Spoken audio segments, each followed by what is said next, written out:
కాలు పెట్టలేని పరిస్థితి. ఉస్మానియా ఆసుపత్రికి వెళ్తే ఆ దుర్గంధంతో మనం చనిపోయే పరిస్థితులు ఉన్నాయి. వీటన్నిటిలో మార్పు రావాలి. ఈ మార్పు తెలంగాణ అభివృద్ధిలో భాగస్వామ్యం కావాలి. వీటి కోసం నా ప్రభుత్వం నిరంతరం ప్రయత్నం చేస్తుంది. ఈ ప్రయత్నంలో ఒడిదుడుకులు వచ్చినా నిటారుగా నిలబడి అడ్డుకుంటాం, అభివృద్ధిని ముందుకు తీసుకువెళ్తాం. భవిష్యత్ తరాలకు మూసీ నది పరివాహక ప్రాంతం ప్రపంచానికే ఆదర్శంగా నిలబడే విధంగా ఈనాడు ప్రభుత్వం ప్రణాళికలు రచిస్తుంది. తొందరలోనే ఈ ప్రణాళికలను కార్యక్రమాలను ప్రారంభించుకుంటాం. డిసెంబర్ 9, 2025 లోపల ఈ ప్రణాళిక కార్యక్రమాలను ప్రారంభించుకుంటామని తెలియజేయడానికి నేను సంతోషపడుతున్నాను. అదేవిధంగా ఓఆర్ఆర్పై తలపెట్టిన గేట్వే ఆఫ్ హైదరాబాద్ గొప్ప స్వాగత తోరణంగా నిలుస్తుంది. 24,000 కోట్ల రూపాయల అంచనాతో మెట్రో 2వ దశ విస్తరణ ప్రాజెక్టును చేపట్టబోతున్నాం. ఇప్పటికే 69 కిలోమీటర్లు ఉన్న మెట్రో మార్గానికి అదనంగా 2వ దశలో 77 కిలోమీటర్ల మేర మెట్రో రైలును నిర్మించాలనే ప్రయత్నాలు చేస్తున్నాం. తొందరలోనే మెట్రో విస్తరణ పనులను కూడా ప్రారంభించుకుంటామని తెలియజేస్తున్నాను. అదేవిధంగా మిత్రులారా, తెలంగాణ ప్రాంతం పోరాటాలకు వేదిక, తెలంగాణ ప్రాంతం త్యాగాలకు వేదిక, తెలంగాణ ప్రాంతం అమరవీరులకు ఒక ప్రతీక. అలాంటి తెలంగాణ ప్రాంతాన్ని ఈనాడు మత్తు మహమ్మారి, గంజాయి కావచ్చు, డ్రగ్స్ కావచ్చు, తెలంగాణ యువతను పట్టి పీడిస్తున్నది. ఇది నా సమస్య, మీ సమస్య, ప్రతి పేదవాడి సమస్య. ధనవంతులు, శ్రీమంతులు లేదా విలాసవంతమైన జీవితం గడుపుతున్న వాళ్ళే ఈ గంజాయి డ్రగ్స్ బారిన పడడం లేదు. ఈనాడు జరుగుతున్న కేసులు, వస్తున్న సమాచారం, మధ్యతరగతికి సంబంధించిన యువత కూడా పెడధోరణిలో పోతున్నారు. పట్టణానికే పరిమితంగా, నగరానికే పరిమితం కాలే, పట్టణాలు, గ్రామీణ ప్రాంతాలలో కూడా ఈనాడు గంజాయి మూలాలు కనిపిస్తున్నాయి. ఎక్కడ చూసినా కేసులు జరుగుతున్నాయి. ఈ కేసుల వెనకాల చూస్తే గంజాయి ప్రభావమో, డ్రగ్స్ ప్రభావమో అధికంగా కనిపిస్తుంది. అందుకే మిత్రులారా, ఈనాడు మీ అందరి సహకారాన్ని నేను కోరుకుంటున్నా. ప్రజలు ఇందులో సంపూర్ణంగా ఈ ప్రభుత్వంతో కలిసి రావాలి. కొంతమందికి ఇష్టం లేకపోవచ్చు, కొంతమందికి మా ప్రయత్నం నచ్చకపోవచ్చు, కానీ ప్రజల నుంచి నేను ఆశిస్తున్నా మీరందరు అండగా నిలబడాలి. అందుకే గతంలో జరిగిన పరిణామాలు మీకు తెలుసు. డ్రగ్స్కు సంబంధించి Hyderabad gateway of Hyderabad for development అనుకుంటా డ్రగ్స్కి గేట్వేగా కొంతమంది మార్చుకోవడం జరిగింది.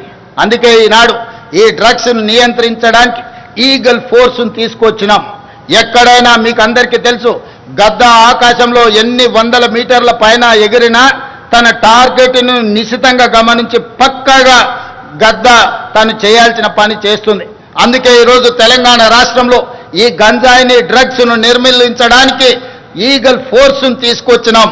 ఇది భవిష్యత్తులో తెలంగాణ యువతను సరైన దారిలో పెట్టడానికి, ఈ డ్రగ్స్, గంజాయి వ్యాపారాలు చేసే వాళ్ళను నిర్మూలించడం కోసం ఈనాడు ఈ వ్యవస్థను మనం ఏర్పాటు చేసుకోవడం జరిగింది. కొంతమందికి నచ్చకపోవచ్చు, అయినా ఇందులో వెనుకడుగు వెయ్యాలన్న ఆలోచన లేదు. మొన్న జరిగిన ప్రపంచ దేశాలలో 138 దేశాలు ఈ గంజాయి డ్రగ్స్ నిర్మూలన మీద ఒక పోటీ జరిగింది.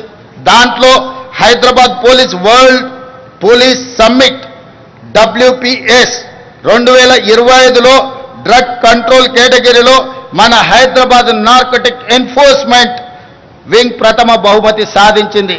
138 దేశాలలో గంజాయి డ్రగ్స్ను నియంత్రించడంలో పోలీస్ వ్యవస్థల మధ్యలో పోటీ జరిగితే హైదరాబాదు నగర పోలీస్ వ్యవస్థ ప్రపంచంలోనే ప్రథమ స్థానంలో నిలబడ్డది. అంటే ఈరోజు మా ప్రభుత్వం గంజాయి డ్రగ్స్ను నియంత్రించడానికి ఏ రకంగా మన పోలీస్ వ్యవస్థ ప్రయత్నం చేస్తుందో మీరందరూ గమనించాలి. కాబట్టి మిత్రులారా, ఈరోజు గంజాయి డ్రగ్స్కి సంబంధించి ఎంత పెద్దవారు ఉన్నా, ఎవరి బంధువులున్నా, ఎవరి మిత్రులున్నా, ఎవరిని ఈ ప్రభుత్వం వదలదు. వాళ్ళ పట్ల కఠినంగా వ్యవహరిస్తుంది. రాజకీయాలలో వాళ్ళకు హోదాలు ఉండొచ్చు, ఆ హోదాలలో ఉన్న వాళ్ళకు బంధువులు ఉండొచ్చు, ఆ బంధువులకు ఫామ్ హౌజులు ఉండొచ్చు. కానీ ఫామ్ హౌజులు డ్రగ్స్కో, గంజాయికో కేంద్రాలుగా మారి ఇలాంటి వాటిని ప్రోత్సహిస్తామంటే ఫామ్ హౌజుల్లోనే కాదు, బొక్కలో దాచుకున్న మా పోలీస్ వ్యవస్థ లాక్కొచ్చి మరి కటకటాల వెనకాల వేస్తుంది. ఇతర దేశాల నుంచి కొంతమంది ఇక్కడికి వచ్చి శాశ్వతంగా ఇక్కడనే స్థిర నివాసం ఏర్పరచుకొని ఈ వ్యాపారాలను కూడా చేస్తుండ్రు. మా పోలీస్ వ్యవస్థ వాళ్ళ పట్ల కూడా ప్రత్యేకమైన నిఘా పెట్టింది. ఖచ్చితంగా వాళ్ళందరిని కూడా పట్టుకుంటాం, వాళ్ళందరినీ కటకటాల వెనకాల తోసేస్తాం.